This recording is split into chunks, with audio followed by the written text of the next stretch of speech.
Well, good afternoon, everyone. I'm just going to give it a few seconds for people to get into the webinar. This is Nan Roman from the National Alliance to End Homelessness.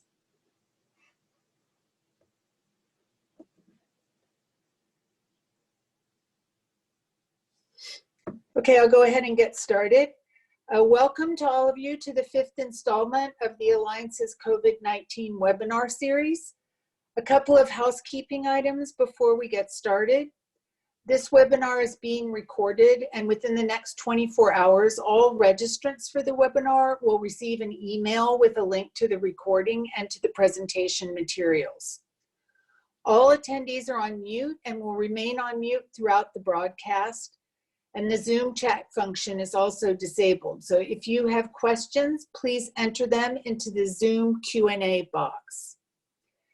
The Alliance will continue its COVID-19 webinar series this Thursday, April 16th at 3 p.m. Eastern, with a webinar on ensuring racial equity during the COVID-19 homelessness response. Next Tuesday, April 21st at 3 p.m. Eastern, join us for COVID-19 and data collection resources for your community, another webinar. And on April 23rd at 3 p.m. Eastern, join us for the webinar on federal funding to address homelessness and COVID-19, Ask the Experts.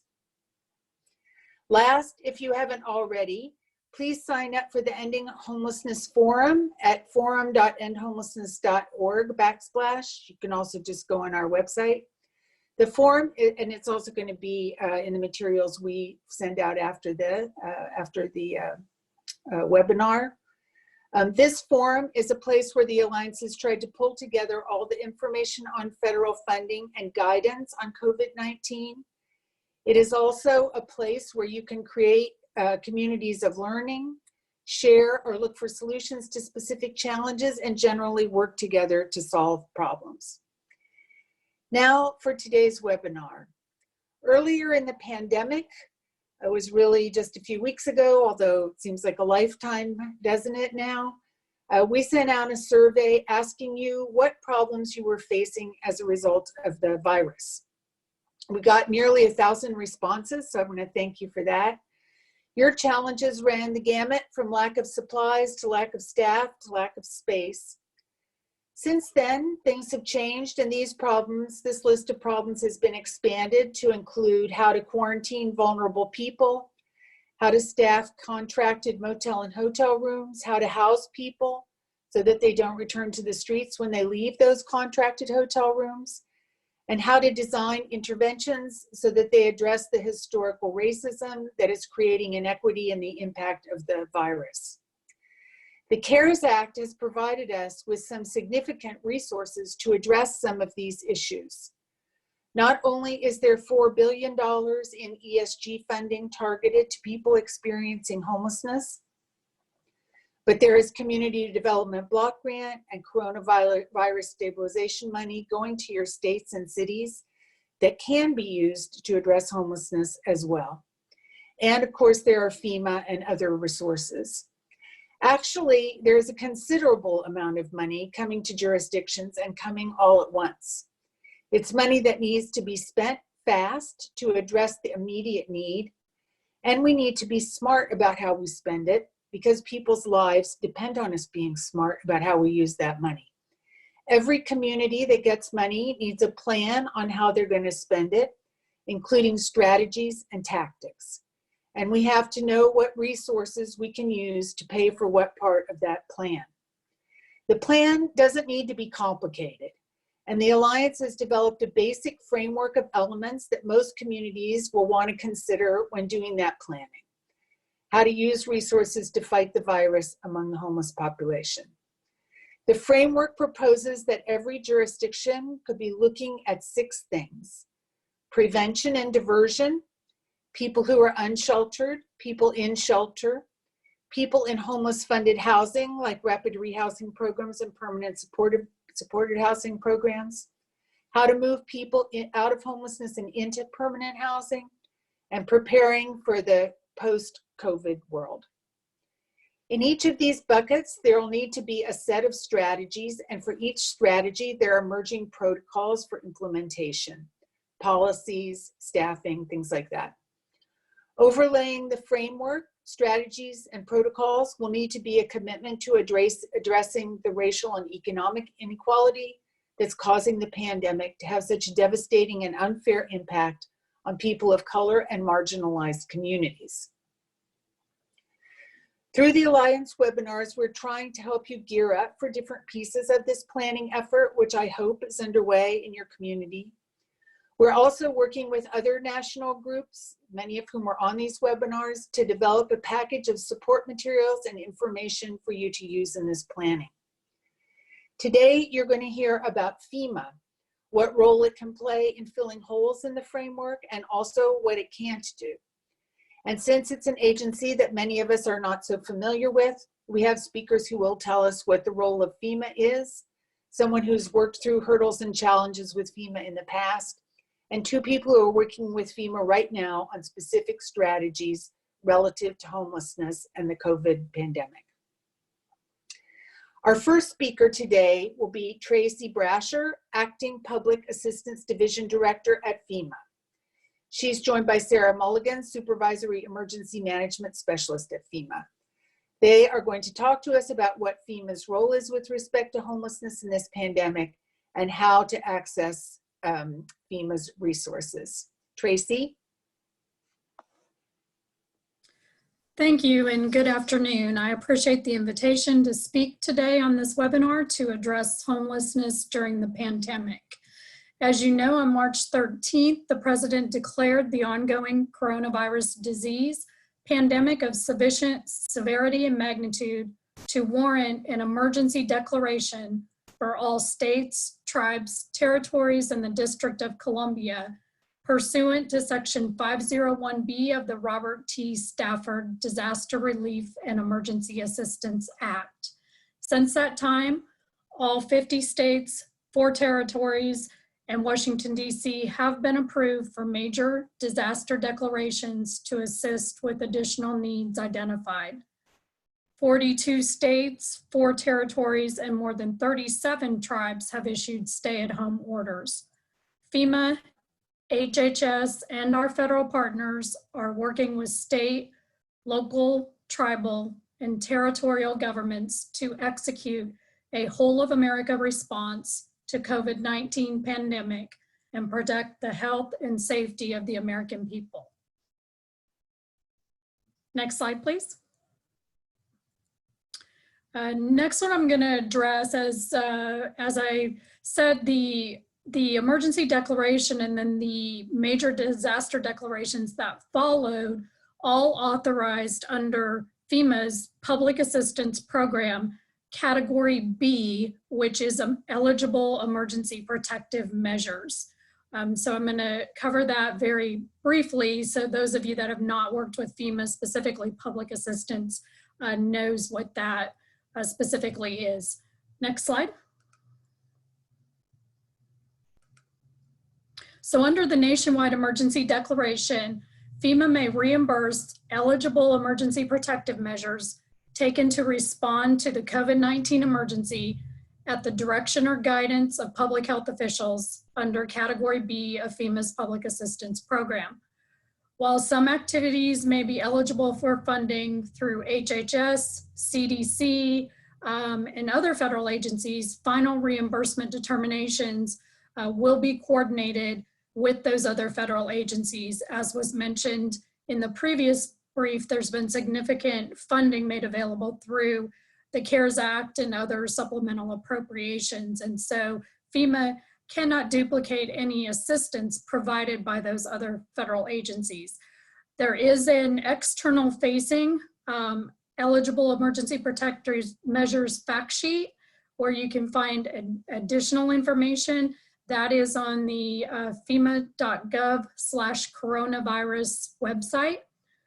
Some examples of eligible expenses outlined in the fact sheet include management, control, and reduction of immediate threats to public health and safety, emergency medical care, the non-congregate sheltering, which I'm going to address on this call, purchase and distribution of food, communications of general health and safety information to the public, and reimbursement for state, tribe, territory, or other local governments, force account overtime costs, and things like that that are specifically an emergency protective measure taken as a result of the COVID-19 emergency declaration.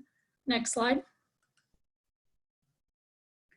So specifically today, as far as the public assistance program, category B measures go, the non-congregate sheltering is probably what you are most interested to hear about today from FEMA.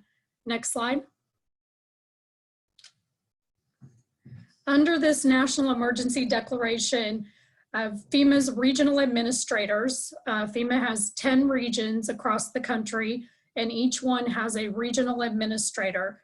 They have been delegated the authority to approve requests for non-congregate sheltering for the duration of the Secretary of Health and Human Services declaration of a public health emergency for COVID-19. We recognized very early in this event that non-congregate sheltering may be necessary in this public health emergency to save lives, to protect property and public health, and to ensure public safety, as well as to lessen or avert the threat of a catastrophe. FEMA has outlined criteria that must be considered before setting up non-congregate sheltering and support services. There is an external facing fact sheet as well as an FAQs document on the FEMA.gov/coronavirus website as well. Next slide. So the criteria for setting up non-congregate sheltering and support services, one must be at the direction of and documented through an official order signed by a state, local, tribal, or territorial public health official. It must be limited to that which is reasonable and necessary to address the public health needs of the event and not extend beyond the duration of the public health emergency. There's also procurement under grants conducted under exigent and emergency circumstances guidance, and any contracting or procurement that is done must include a termination for convenience clause in those contracts. Prior to that approval, the state, local, tribal, or territorial government must provide an analysis of the implementation options that were considered and a justification for the option or options selected. Funding, again, cannot be duplicated by another federal agency, including HHS or CDC, and depending on specifically what type of non-congregate sheltering is requested, it must be applicable to environmental and historic preservation laws, regulations, and executive orders. In the context of the pandemic and homelessness specifically, the policy is not specific to homelessness. It is more specific to non-congregate sheltering for health and medical related needs, such as isolation and quarantine resulting from the public health emergency. So it applies to all populations, not specifically to homeless populations, but certainly does not exclude homeless populations. The non-congregate sheltering, again, must be tied to either the direction of or documented through an official order signed by a state, local, tribal, or territorial public health official, or be done in accordance with the direction or guidance of health officials by the appropriate state or local entities. It does require regional administrator pre-approval. And then the way in which the public assistance program works is that it is a reimbursement program for the most part. We do have the ability to expedite some portion of the funding when certain conditions are met, but it does require an eligible applicant, which is typically an SLTT government and some private nonprofits. So FEMA funding is also a reimbursement at a 75%, 25% non-federal cost share. A state, local, or tribal territorial government can enter into contracts, agreements, MOUs, those sorts of things with someone who would not be directly eligible to receive FEMA assistance, and that reimbursement would be provided to the eligible applicant, which would then be reimbursed through that eligible applicant. We could not directly reimburse an applicant that would not be eligible for FEMA assistance, which is typically those state, local, tribal, territorial governments and certain private nonprofits who are eligible for FEMA. I know that we're going to hear from California and North Carolina specifically on what they're doing for non-congregate sheltering, but just wanted to let you know that overall for non-congregate sheltering, the regions across the country have processed and approved approximately 70 non-congregate sheltering requests. Some of those which were specific to homeless populations, some which were not specific to any population, but just in general, anyone who may have tested positive for COVID-19, didn't require hospitalization, maybe high risk, some of those things. So it would be inclusive of homeless populations. In addition, regions have received and are reviewing approximately 20 additional requests and working with the state, local, tribal, or territorial government on those specific requests to make sure, one, that we have all the appropriate documentation in order to approve that request and continue to work with them on their strategy. Those requests also can be a statewide request, can be a local jurisdiction request. It just depends on, one, if the state is going to kind of manage the program statewide, or if they're going to determine statewide how local jurisdictions are going to implement non-congregate sheltering in general. And so FEMA does not mandate that the state pursue a specific option or options for these temporary facilities for non-congregate sheltering, but we will only approve that public assistance funding for cost-effective and practical options.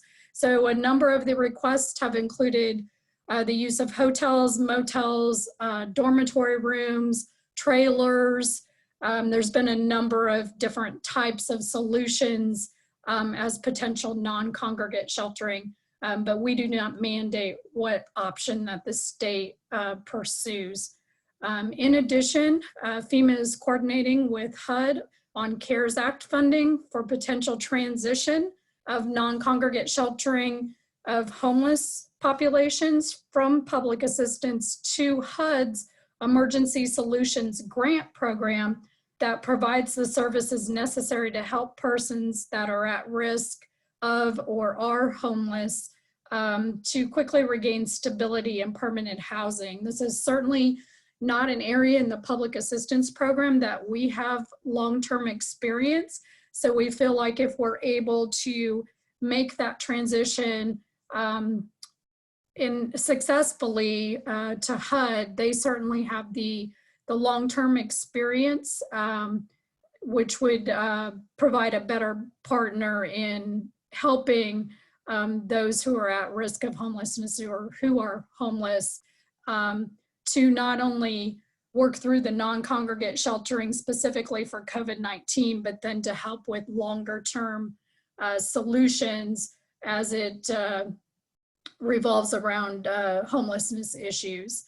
And with that, I will pause. I can obviously wait till the end for any questions, and then if there's any interest, I do have information on the emergency food and shelter program as well. Thank you very much. Thank you very much. Just one clarifying question. In terms of FEMA paying for hotel and motel rooms and then transferring that to HUD, is there a limit on how many days FEMA would pay for those rooms? So the current policy allows a regional administrator to approve the non-congregate sheltering in 30-day increments. Prior to the 30-day expiration, the state, local, tribal, or territorial government will have to provide a reassessment with justification for an extension. If approved, that extension would be for another 30-day increment. So the potential transition to HUD would be at the end of one of those 30-day increments and would be solely dependent upon HUD's availability and implementation of their funding under their emergency solutions grant. And so the time limitation here would specifically be to the tied to the HHS public health emergency or expiration of local or state public health orders, or a determination that there's no longer a need by a public health official. Okay, and thank you. And one other question is, can the funds be used, this may be the decision, well, anyway, I'll just ask it. Can the funds be used for unsheltered people who are unsheltered and homeless based solely on the fact that they are living unsheltered, given their health status and so forth? Is there, I guess that's enough. Or do they have to also be over 65 and have an underlying or have an underlying health condition? So part of that is dependent upon what the state or the local jurisdiction or tribal or territorial government specifically requested. Typically those targeted populations are the ones that you talked about, but if there's a public health order or a local health order or direction or guidance to shelter individuals who are unsheltered, who may be at high risk, or they could consider that risk of being unsheltered, and then we would certainly consider that. And in this emergency, it's certainly a little different than the natural disasters that FEMA typically provides assistance for. So we are specifically relying on public health officials for their subject matter expertise, because FEMA is certainly not in a position to question or direct public health guidance. So that's what we would essentially follow. They would have to submit that specific request and then tie that to a public health order or guidance. Okay, great, got it. Thank you so much, Tracy. We'll have, you can mute your phone now, and we'll have more time for questions for Tracy later. Our next speaker will be Anna Leva, visiting senior fellow at the Center on Budget and Policy Priorities. Many of you will know Ann from her years at HUD, overseeing and running the homeless programs in the SNAP's office. Ann has worked with FEMA on homelessness in a number of contexts, including the coronavirus pandemic, and she's going to share some of those experiences and learnings. Ann? Great. Hi, everybody. It's nice to be on today. Again, Ann Oliva. I am on day 2 of being the visiting senior fellow at the Center on Budget and Policy Priorities.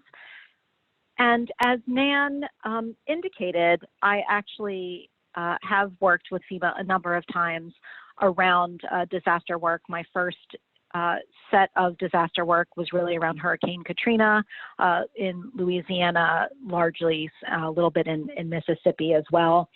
And while I was at HUD, we had a number of disasters where we interacted directly, as FEMA is doing now with the Department of Housing and Urban Development. We worked very closely with FEMA and the American Red Cross in response to disasters in a number of states. And then most recently, I worked on behalf of the city of Houston in response to Hurricane Harvey.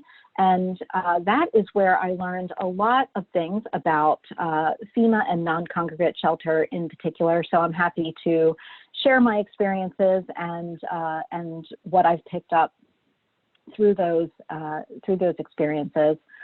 So today I'm really going to talk you through some of the content is similar to what you just saw, but I'm going to talk you through sort of the tips and requirements that I've learned over the last, I don't know, 20 years or so, even though I hate to say 20 years, it's 20 years. So next slide. So the first thing that I really want to talk about is the need to ensure that you're talking to the right people locally. So most other systems, as most of you who are on this webinar know, they sort of sadly don't think about people experiencing homelessness in the same way that homeless services providers do. So we want to make sure that you are informing the process and coordinating with the officials in different parts of government to make sure that people who are experiencing homelessness are considered as part of the larger COVID-19 public health response. So, you know, the argument that we certainly have seen communities make is that protecting the health and safety of people who are experiencing homelessness, who are vulnerable or at risk, protects the health and safety of the community as a whole. And contextualizing how we include people experiencing homelessness into that overall public health response.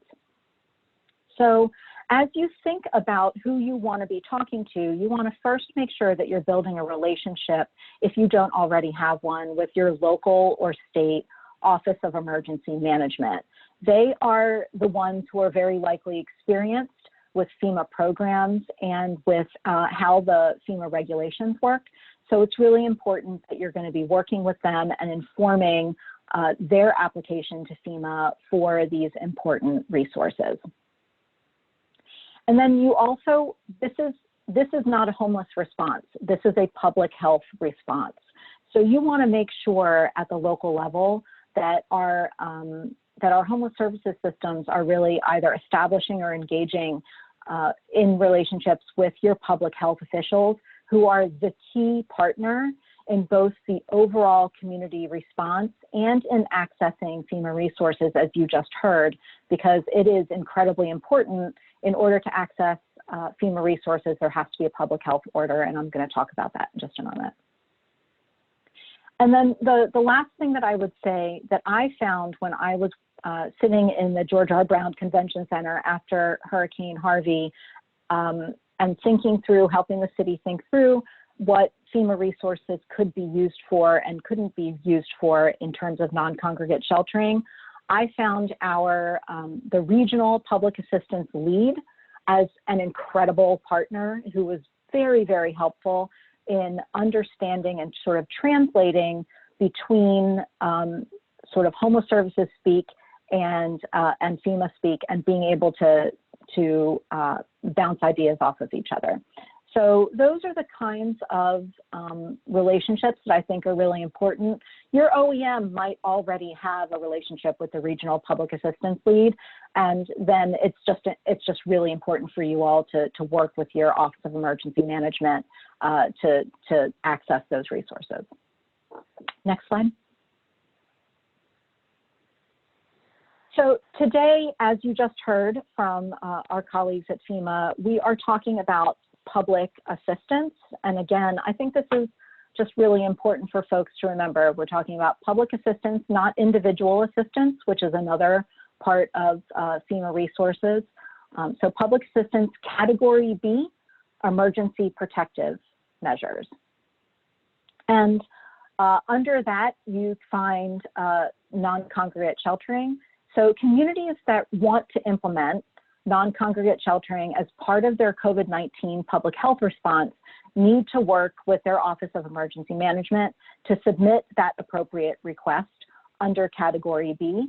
And, you know, I will just say here that most communities should be thinking about implementing that non-congregate sheltering response for vulnerable populations, including people experiencing homelessness, because there isn't really another great option in terms of protecting the general public and implementing these emergency protective measures. And other emergency needs like congregate facilities, and then resources for people who are unsheltered, like standing up hand washing stations or toilets or showers, may also be considered through that Category B emergency protective measures for people who are experiencing homelessness in unsheltered locations. And then the last thing that I will note here, and that I forgot to mention when I introduced myself, is that up until last Friday, I was actually working on the HUD TA team that is doing disaster technical assistance through the SNAPS office. And technical assistance is available with that team. They are a skilled set of folks who, it's a small team, but they are a skilled set of folks who understand the disaster context and this public health context. So you can access TA going through the HUD exchange for that purpose. Next slide. So here's what I've learned in my many years of working on disasters and accessing FEMA resources for people who are experiencing homelessness. So the language and the mission between FEMA and homeless services systems are different, and different does not mean bad. I want to be really clear about that. They are different because those systems serve different purposes within this type of response. But as homeless service providers, we really need to learn the FEMA language and understand how to incorporate people experiencing homelessness into the larger response. So some of these resources that will help you learn the language that FEMA uses and to understand how people who are served within our systems can access these resources. There's, I know we'll send out these slides. These are specific areas on the FEMA website that I found really helpful as we were starting to work through the process of this particular response, because it is a bit different than, for example, a Hurricane Harvey that was a geographically specific response. And this is a national response. So these are just some resources. That FEMA.gov/coronavirus is the main landing page. And these other three particular resources I found very helpful. Next slide, please. And you saw this a minute ago during FEMA's presentation, and this is FEMA's own language. On March 18th, FEMA released the criteria for approval for its public assistance programs. And so I just want to pull out a little bit more. For those of you who are on the phone who are used to writing HUD applications or other types of applications for funding, I reordered these a little bit just to help sort of bucket them. And I put some emphasis on the places where I really think you should pay attention. So the first three criteria are the substantive criteria. So the first thing that you have to do is make sure that there is an official order that directs the use of non-congregate sheltering and that lays out the populations to be served through that non-congregate sheltering, including people experiencing homelessness. And then the second is that your application materials have to show that what you're asking for is reasonable and necessary to address the public health needs within this event. So think about those key terms as you're putting together your materials and working with your Office of Emergency Management. So you want to make sure that you are documenting what is reasonable and necessary to address the public health needs. And then the third substantive piece is that you have to provide an analysis of the implementation options that were considered and a justification for the option that you selected. So, for example, what kind of options were considered? Did you consider doing nothing? What would be the implications of that? Only doing congregate shelter and what the implications of that are. There is some research out there on the National Alliance's website by Dennis Culhane and others that would be helpful as you put together these types of this type of analysis. And then you need a justification for why you chose non-congregate sheltering. So that should be included within your application materials. And then the last three items here on this list are really requirements that you have to follow. So you need to make sure that you are affirmatively stating that you are following these types of requirements. So the procurement requirements, the non-duplication of funding from other federal agencies, and then applicable environmental and historic preservation laws. So those three things are really important. That non-duplication by another federal agency, I'm going to talk about at the end of my presentation for just a minute, because I do think that you need to have some internal financial controls to be able to show that, that you're not duplicating funding. Next slide, please.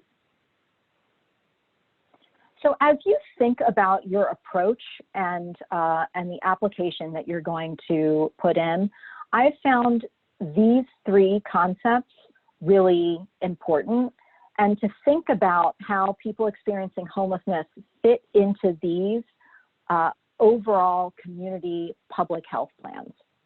So first, we're using the terminology emergency protective measures. That is some FEMA terminology, but it actually makes a lot of sense in this context, right, for people who are experiencing homelessness. So what is it, what actions are being taken by the community to save lives and protect public health and safety? So how do people experiencing homelessness fit into the emergency protective measures that the community overall is taking? And then the second thing that's been really helpful as we think about how to incorporate people experiencing homelessness into these overall plans is how hospitals are operating. As you know, hospitals are accommodating that sort of inflow of patients as a result of this global pandemic. So those emergency protective measures that we're putting in place, like implementing a non-congregate shelter strategy for high-risk populations, including people experiencing homelessness, can help prevent unnecessary surges that strain hospital capacity. So for example, you might want to think through if somebody tests positive for COVID-19 but doesn't necessarily need hospitalization, they can go into non-congregate shelter, and therefore they're not taking up another hospital bed for somebody who is maybe more critically ill. And then the third concept that I have found really helpful in thinking through these types of strategies is how people experiencing homelessness and the homeless services system fits into a cross-cutting and coordinated strategy for infection control at the community level. So again, this goes back to something that I said earlier, and that is by protecting vulnerable populations, we are protecting the health and safety of the public as a whole, healthcare workers, and those vulnerable populations themselves. And we know that people experiencing homelessness are at greater risk for infection when there's community spread of COVID-19. So we want to make sure that we're addressing the needs of this very vulnerable population as part of the community's overall infection control strategy. Next slide. So this has come up a couple of times already, and I just wanted to, put this back up on the screen for you all to think about when you're thinking about your approach, again, thinking about where people experiencing homelessness fit within these three categories. So, and this, again, you want to make sure that the public health order language is sort of mimicking what your needs are and is reflected in the application that you're actually putting into FEMA. So first, it's people who test positive for COVID-19 that don't require hospitalization, people who have been exposed or possibly exposed to COVID-19 that don't require hospitalization, and then people who are asymptomatic but who are at high risk, like people who are experiencing homelessness, like people who are over 65 or who have underlying health conditions, and who require protective social distancing. So using non-congregate shelter as that isolation and quarantine space in order to address the needs of these three populations, and then figuring out how people experiencing homelessness fit into these three buckets. Next slide. So the components of a FEMA application in this case are these three pieces. Usually in my experience, it's usually the request and the cost estimate, but in this particular case, because this is a nationwide public health crisis, again, you need to have a public health order and that is signed by the relevant official that requires the use of non-congregate shelter as part of the community's general infection control strategy. So you want to make sure that that is in place. You're actually putting in your FEMA request. It could look like a letter. I'm going to talk to you in a minute about how you actually submit these documents. But generally, your FEMA request needs to include components that are like the description of your jurisdiction and the situation, including data that the jurisdiction finds itself in. What populations can be served, and we just talked about that a minute ago. What types of units you're talking about. In some cases, we've seen hotels and motels, we've seen trailers, we've seen the use of dormitories. So what types of units are you talking about, and a description of those units and what makes them appropriate, like they all have their own HVAC systems for non-congregate sheltering.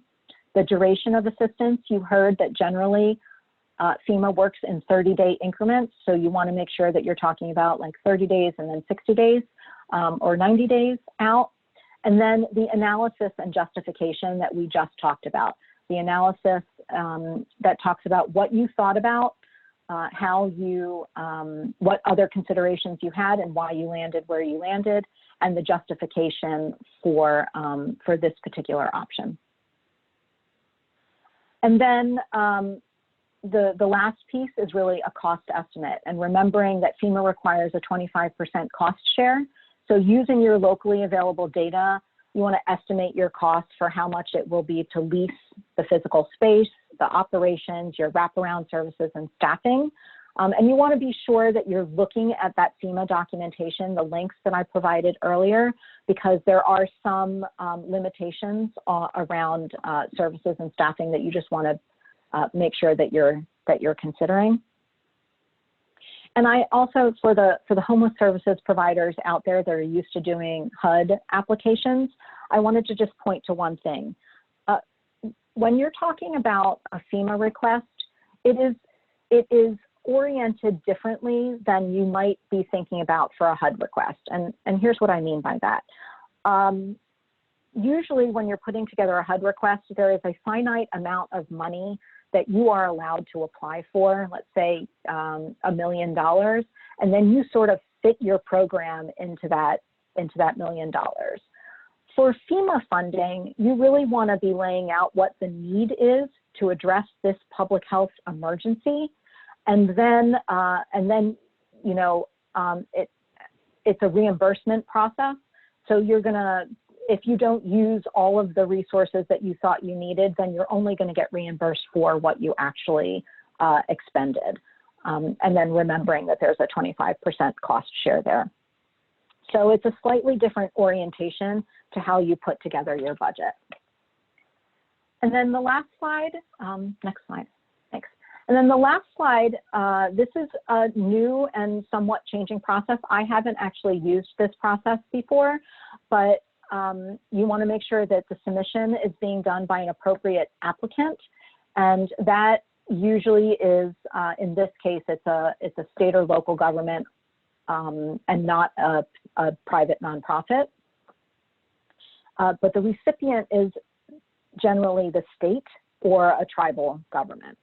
And because this is not a geographically specific disaster, FEMA is actually simplifying the public assistance application process and has developed an online form that you can complete that really helps explain the process and go through a series of steps with you.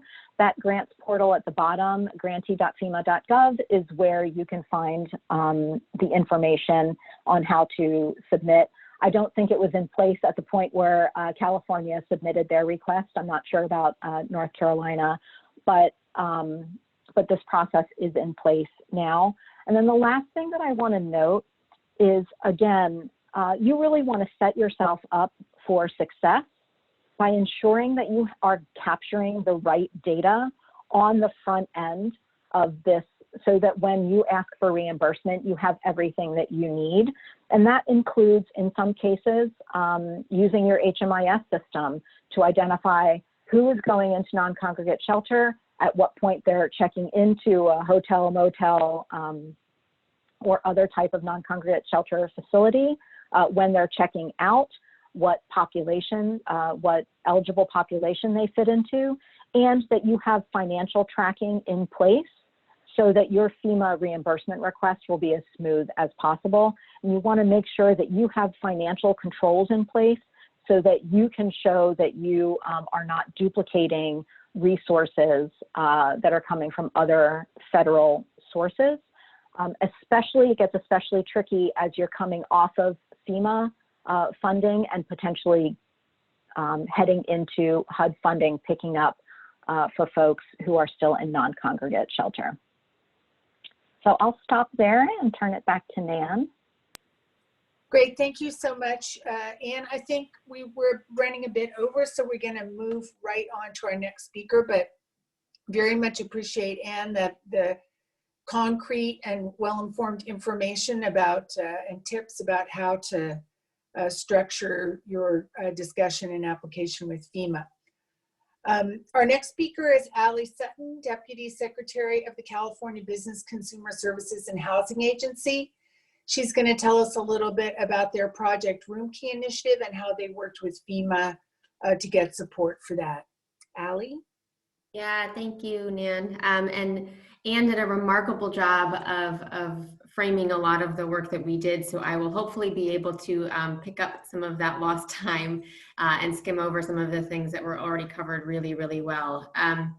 So next slide, please.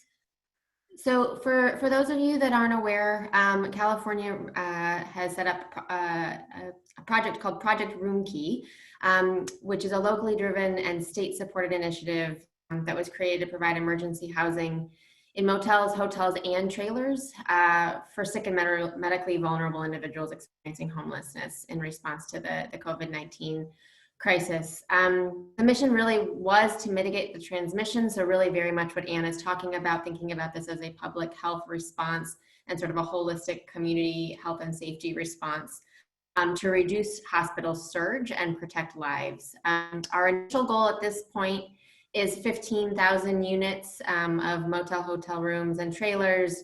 As of yesterday, or I guess 2 days ago now, we had reached our over 10,000 mark for across the state for what the state has been supporting.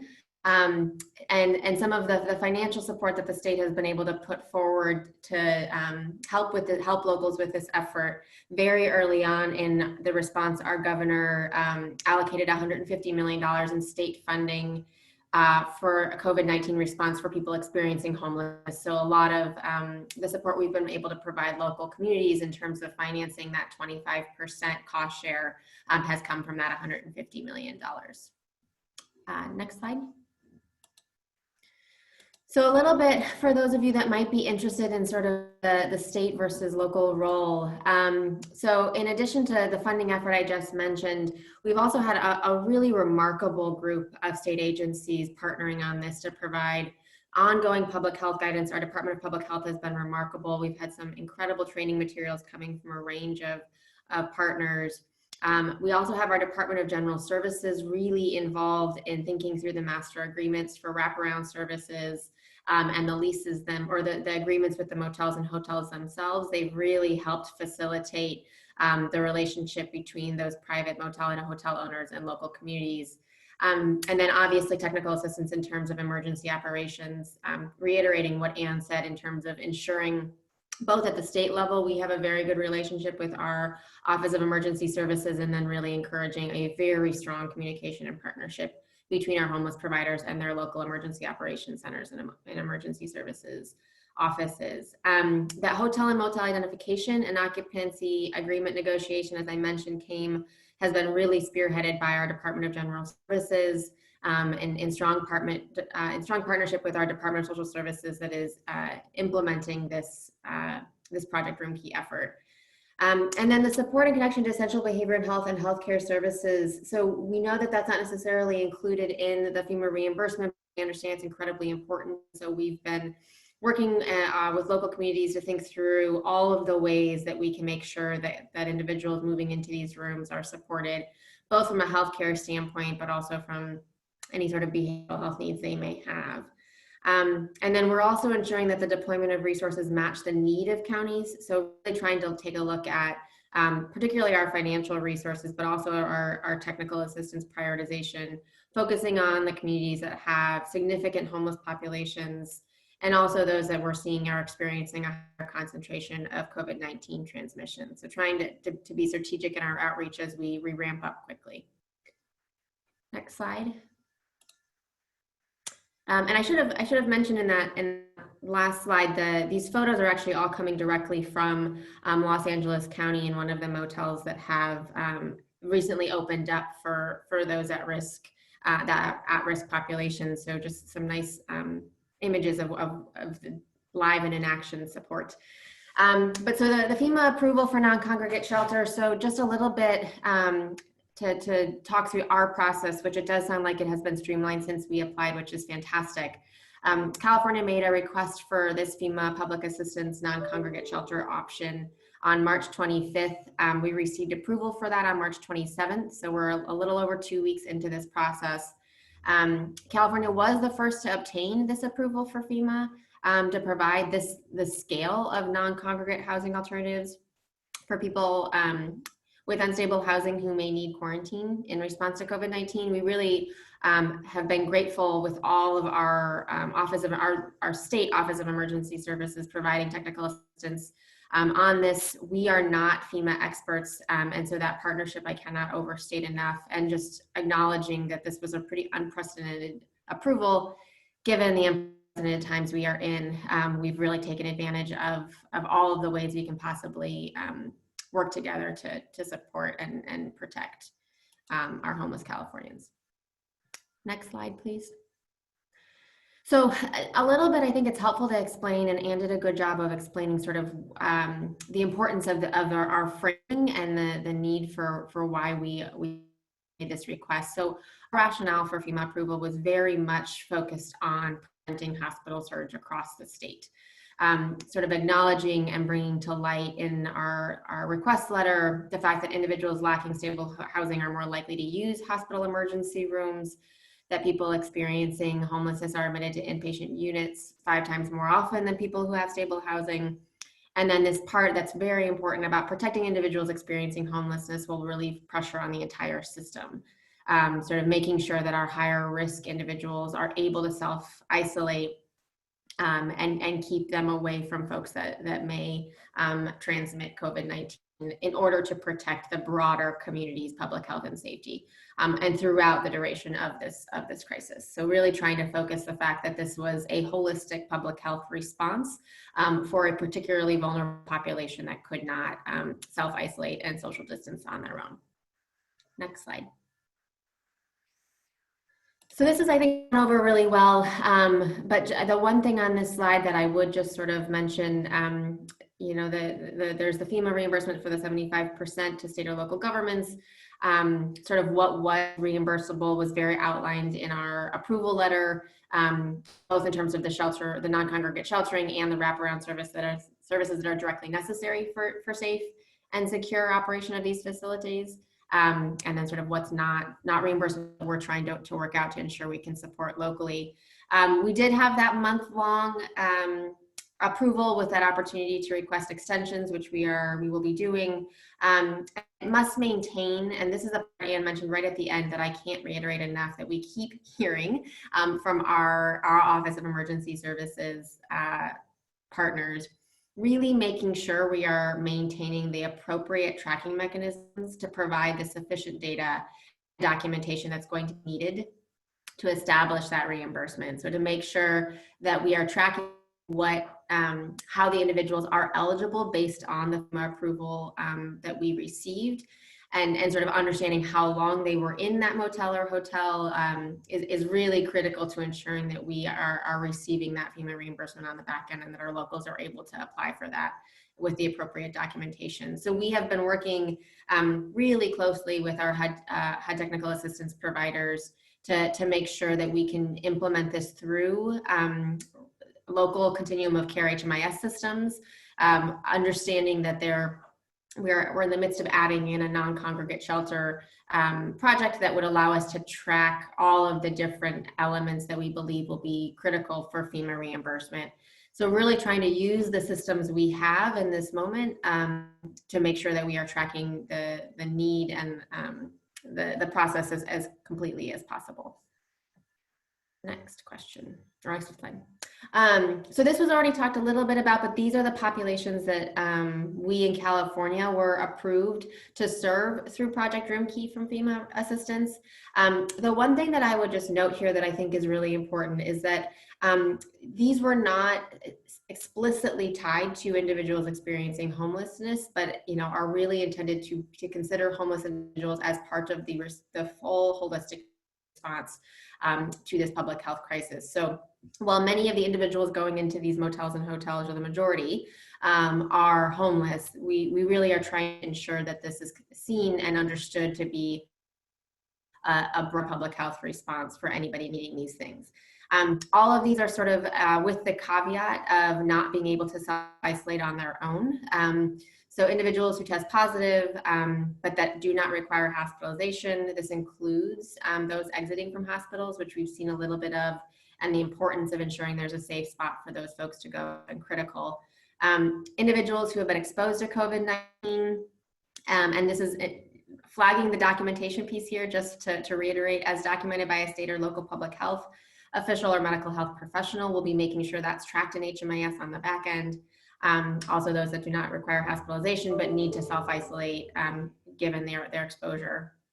And then individuals who are asymptomatic but are at high risk, such as people over 65 or those who have certain underlying health conditions. So those underlying health conditions, we've been really leaning on some CDC guidance to explicitly try to provide guidance to our local communities around what is deemed an underlying health condition that could cause someone to become severely ill if they were to become COVID positive. So trying to provide as much clean guidance as possible for that tracking on the back has been a really important piece for us. Next slide.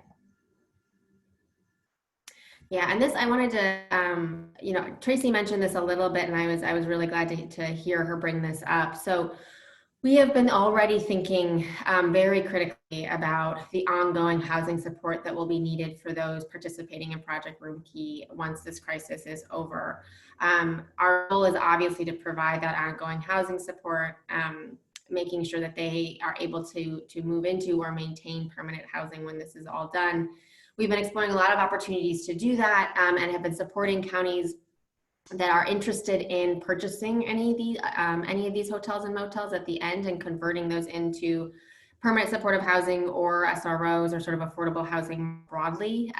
So really trying to think through that as an option where that's not an option, how to use other funding, whether that's ESG or state funding, to make sure that we are trying to find a silver lining in all of this and create an ability to permanently house a higher number of folks that have been moved in for health reasons, but that can be moved into permanent housing at the end of this. Next slide. So just a little bit about what we've learned, as I think we are a couple of weeks into this now, and I think there's some things that we wish we would have known moving at the beginning that I just, for what it's worth, being able to share with you all. Really ensuring, and Anne mentioned this too, but ensuring that emergency response systems are prioritizing people experiencing homelessness, and that those responses are guided by that public health lens of sort of the broader health and safety of the community. Where we have been most successful across the state has really been where those partnerships between our homeless services providers and our social services providers are strongly connected to their emergency management systems. And I do think where we've been able to lean on that relationship, having the governor's messaging be so clear on the priority of this population has really helped that coordination locally as well. And then many of the COVID prevention and mitigation efforts our homeless systems are undertaking are likely eligible for FEMA reimbursement, not just non-congregate shelter. And so I think that has been something we spent quite a bit of time appropriately really highlighting and focusing the need to get motel and hotel agreements online and get those rooms set up because of the FEMA reimbursement and the amazing opportunity that the FEMA approval letter for non-congregate shelter has allowed us, but also really making sure it is clear to communities that many of the things they are doing to ensure social distancing within current existing shelters, what they're doing to ensure health and safety for outreach workers or for those that are not yet able to be moved inside and are in encampments and doing that outreach. A lot of those activities are also FEMA reimbursable under that Category B section that Tracy was talking about. And so really encouraging our local communities, again, to have that partnership with their emergency management systems to understand and document those additional activities that are happening above and beyond our Project Room Key effort has been really important. And then can't say it enough, maintaining and tracking that mechanism to provide the sufficient data and documentation has become a really important focus for us as we are going so holistically into this effort, making sure that we're doing the appropriate documentation, both on Project Room Key, but on all of our efforts more holistically across the state to keep our homeless Californians safe and healthy has been a critical focus for us the last few days here in particular. So I think with that, I will hand it back over, Nan. Great, thank you so much, Allie.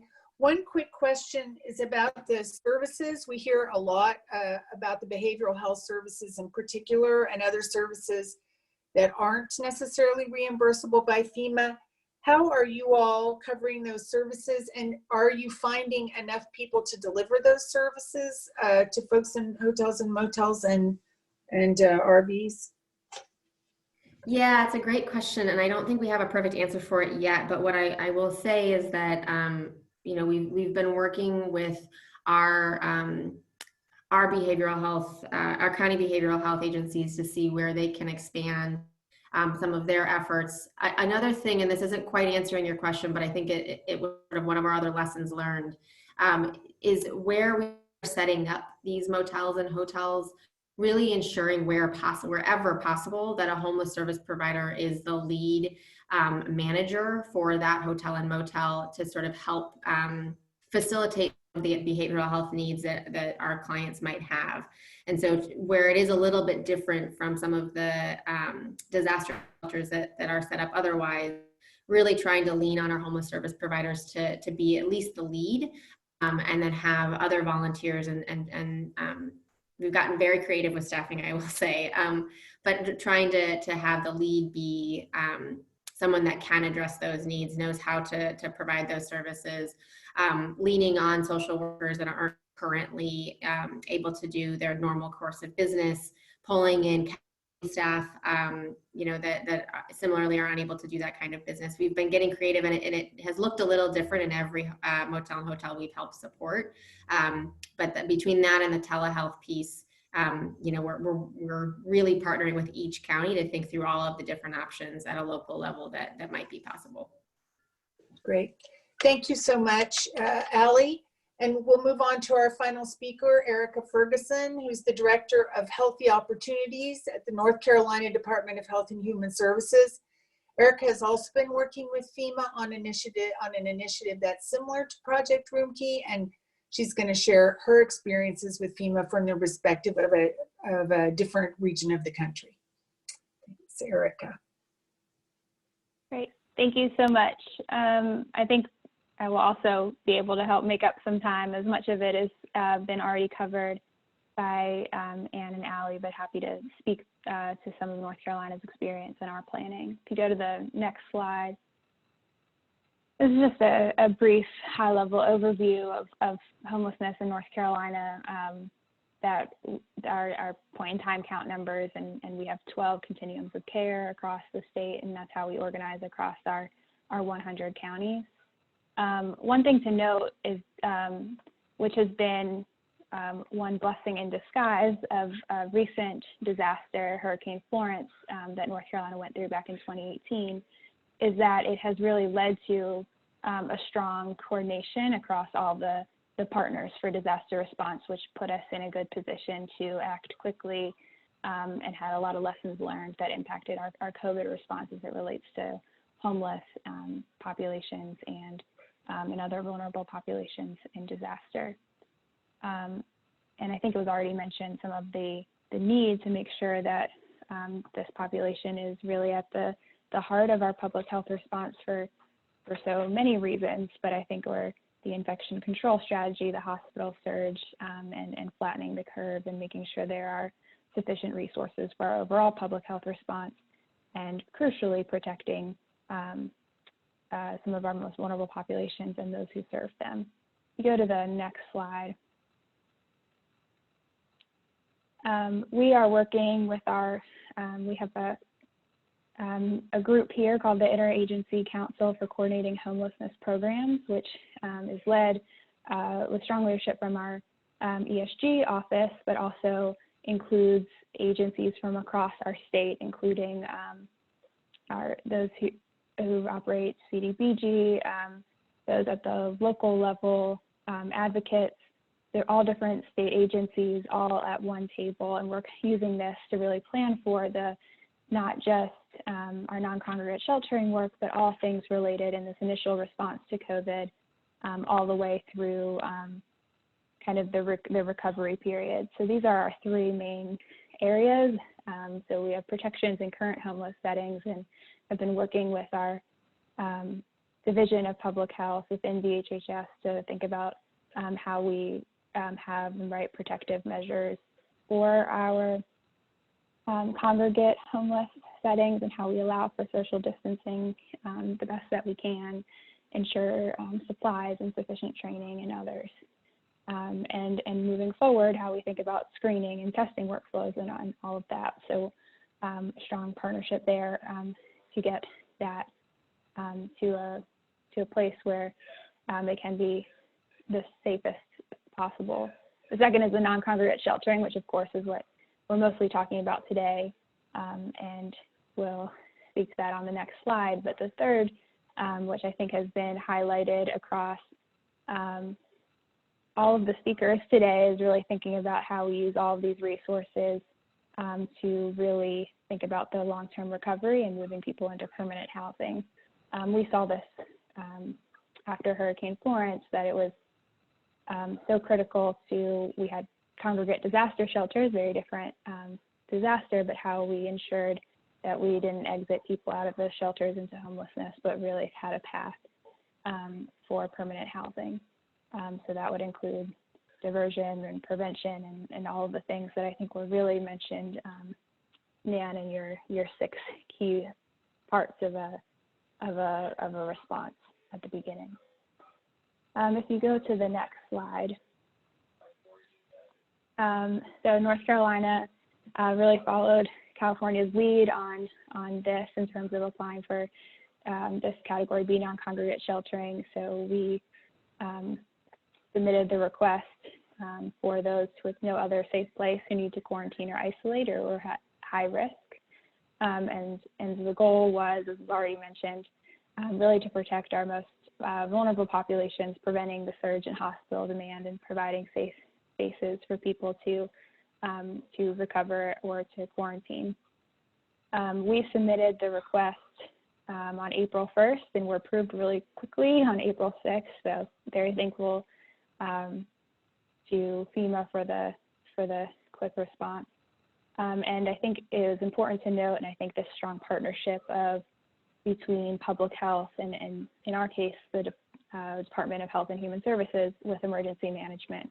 Emergency management are the experts on FEMA, at least in North Carolina, but I assume across the country.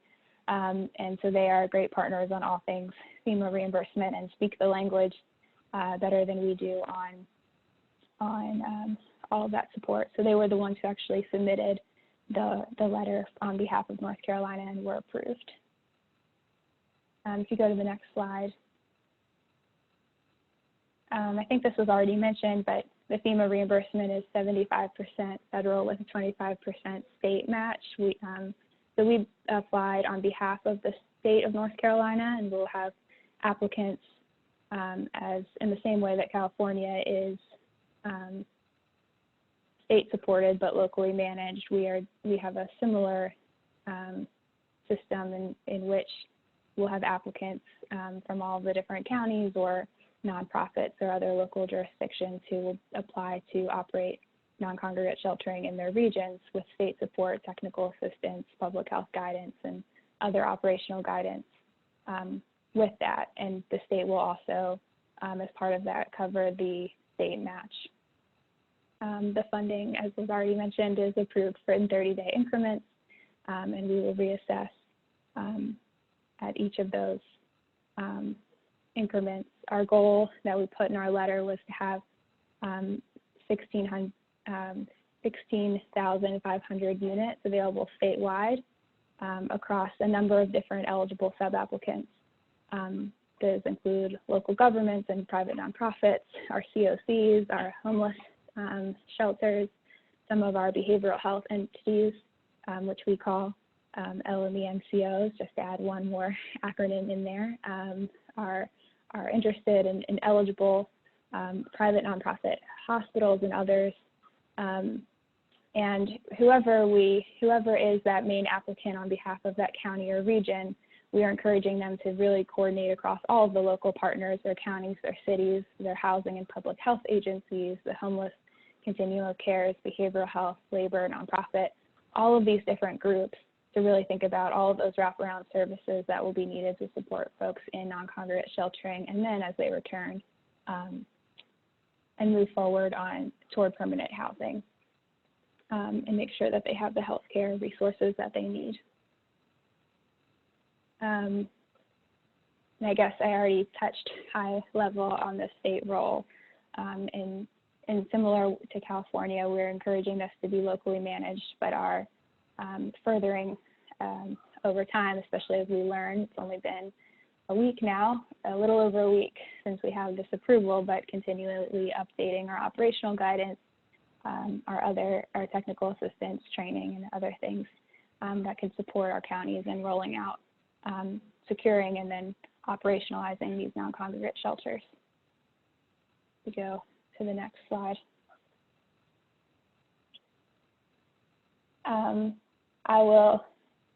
I guess I probably don't need to speak to this again because it seems like it's pretty similar to what was already discussed. But these are the populations that are served through FEMA assistance. I think it is just to reiterate one key message that the public health response does include homeless populations and other vulnerable populations at the center. This isn't just for folks experiencing homelessness, of course, it's also for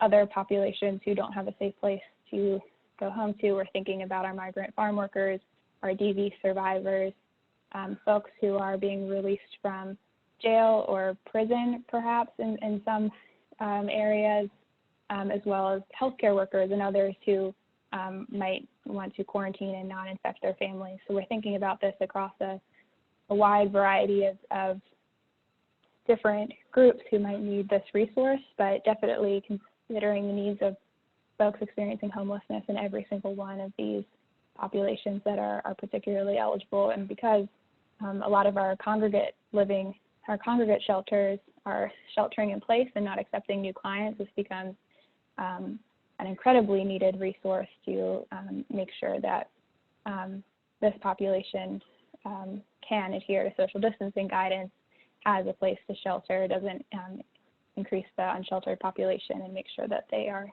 healthy. If you go to the next slide.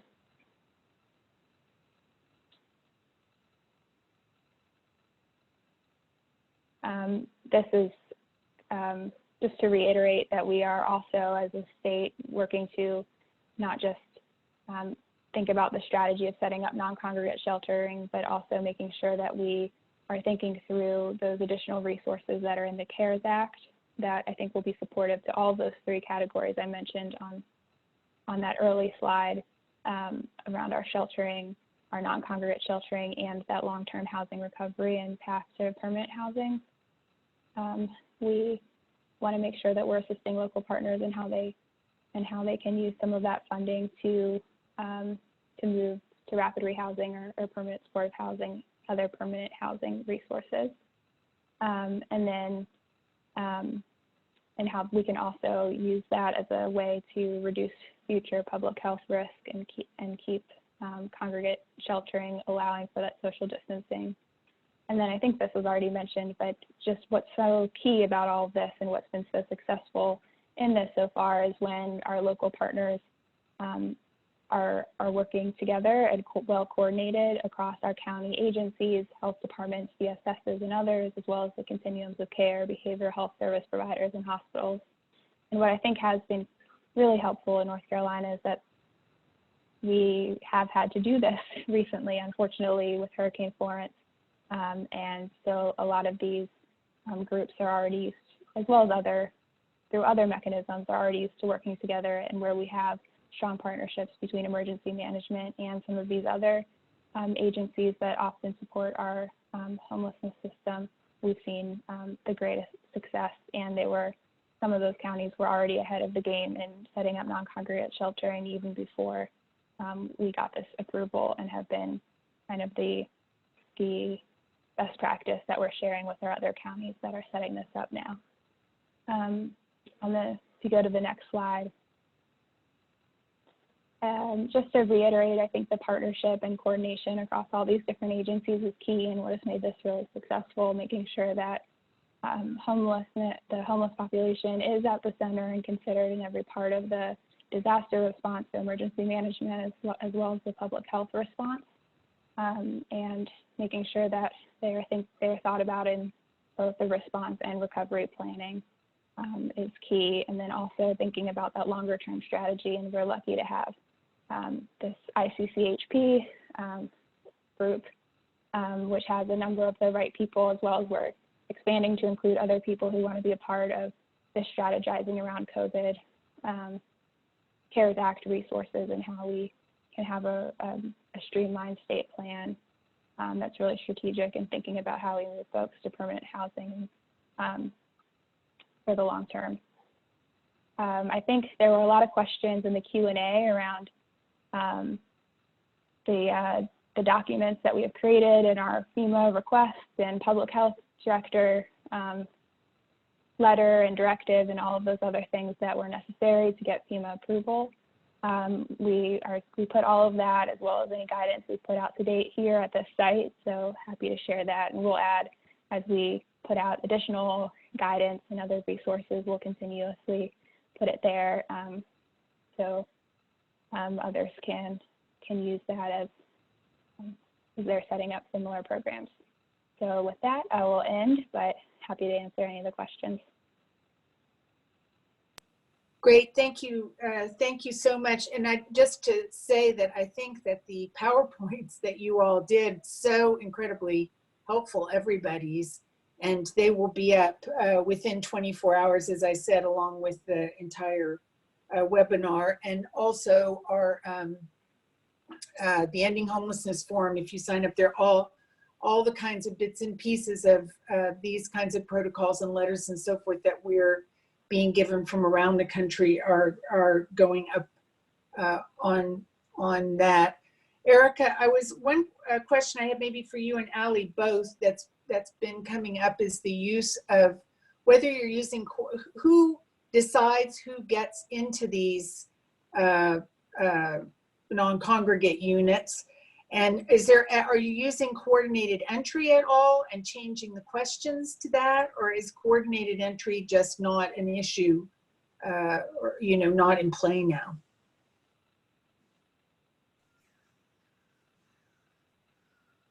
I can take it first. It might be different. I'd be interested to hear how Ali is considering this as well. But to date, we are not using coordinated entry. Maybe some of our counties are, because this is locally driven and just state supported. It might depend on different counties and what they're setting it up for. For the most part, I think all of the counties that have set up to date are focused either entirely or are including in the eligibility population folks experiencing homelessness. And to date, we've had enough units come online in all of those counties that we haven't had to prioritize. But I know that that is something that we'll have to think about, and it might vary by region if they do want to have, if they do want to use something like coordinated entry that would help prioritize, or a different method. But to date, I don't think many of our counties are using that, and they all have different eligibility criteria based on what they've set up or been able to secure so far. Okay. Allie, did you have any thing to add to that? Yeah, me too. It's similar in some ways in that I think it is a little bit different according to each of the continuums of care. We are not, unfortunately, in the same situation as it sounds like North Carolina is. We definitely do not have enough rooms, and so communities are in the midst of thinking through, a couple different things. I think in terms of how to prioritize the rooms. There's, the higher level challenge that I think we've been trying to work through with communities is, given that these are supposed to be both for those that are COVID positive, ideally in a separate motel or hotel, those that are at risk of really severe medical complications. I think trying to determine how many rooms to quote unquote hold back for potential positive cases, and ensuring we have enough rooms online and available for hospital exits, or if somebody within a shelter or an encampment is determined to be COVID positive, ensuring we have an immediate location for them to go, while also making sure we're holding so many rooms back that we're missing prevention opportunities for our at-risk population has been a real, really intentional and difficult community conversation. I think that's happening.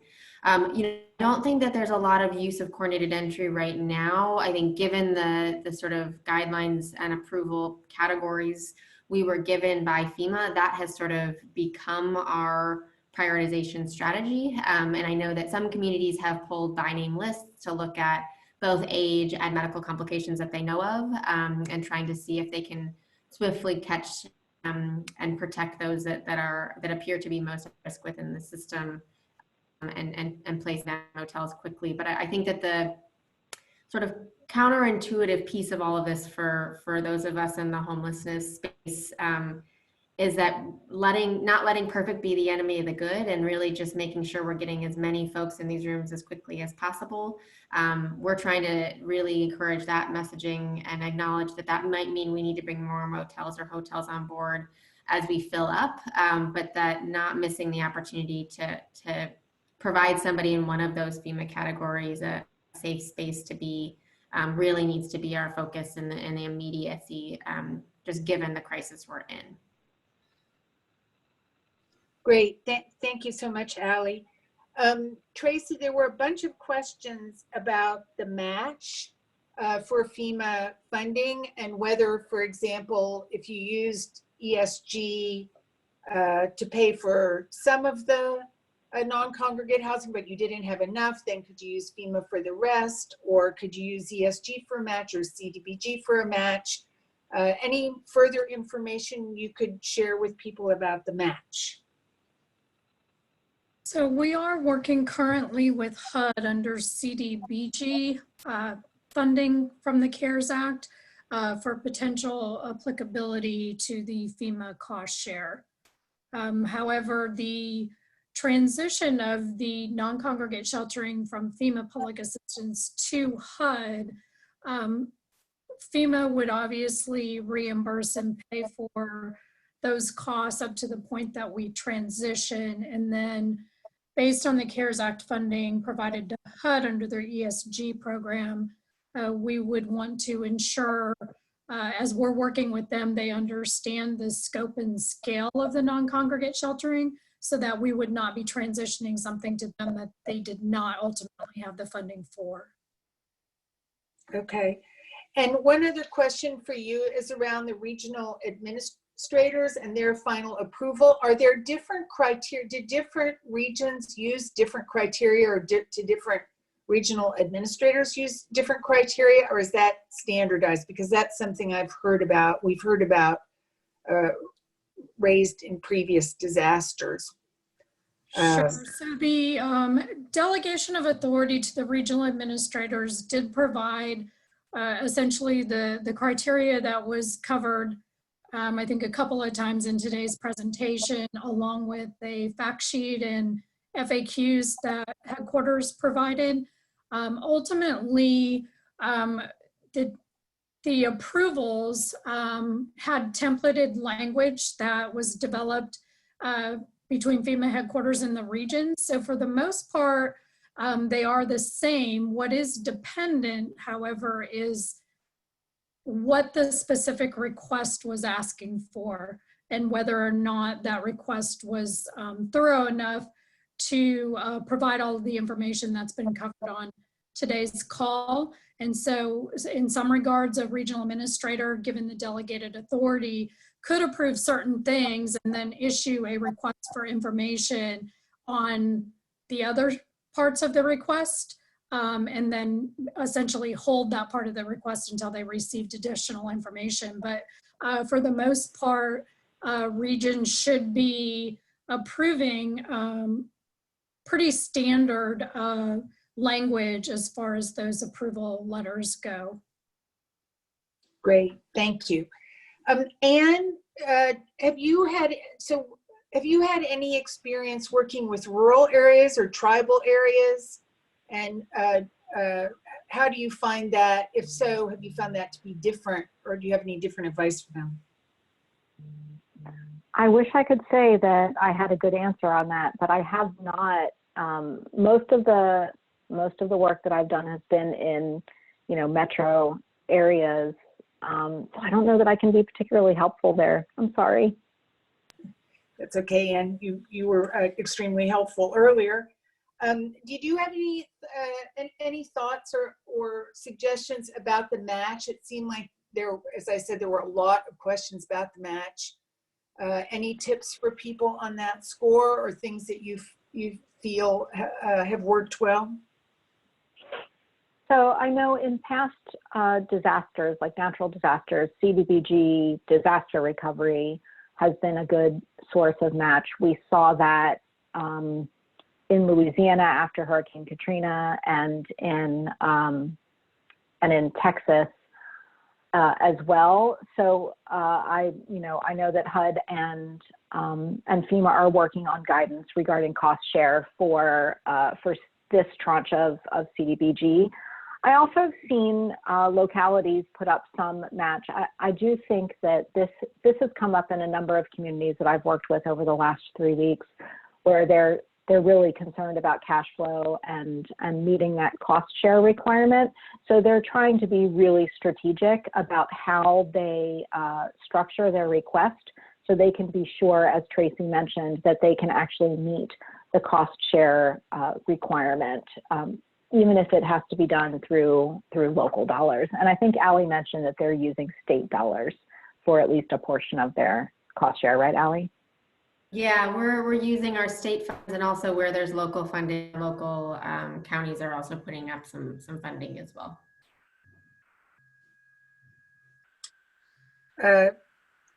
Great, thank you so much. And just finally, we just have a couple of minutes, maybe 1 minute, but I wondered if anybody had undertaken any specific strategies around looking for different impacts, or if there are different kinds of things needed in more marginalized communities that may not have, the problem may play out a little bit differently. They may not have the hotel motel stock, or if this has come up in any of the policy making. Maybe Allie and Erica, if you have any thoughts about that.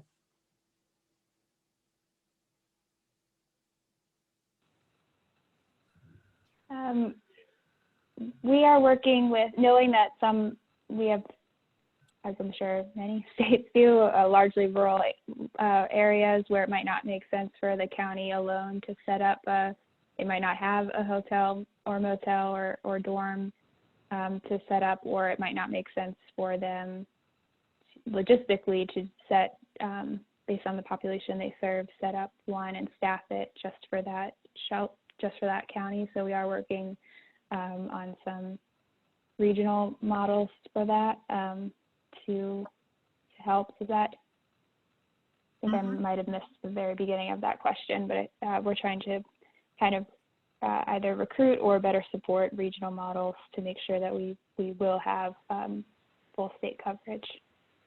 Great. Allie, did you have? And I would add, oh, I'm sorry. Allie, go ahead. No, go ahead.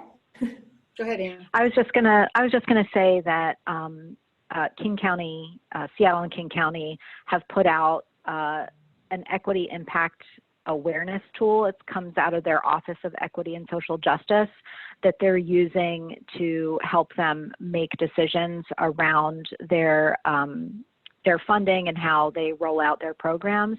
It's a nice tool. I don't have the link in front of me, but I can send that over to the Alliance if it's not already posted on your website. So just being able to look at different sort of economic status, age, race, and other contributing factors, that might be helpful. Okay, we'll get that attached. Well, listen, we're just starting to run over. Thank you all so much, Tracy, Ann, Allie, Erica, and fantastic presentations, so full of information.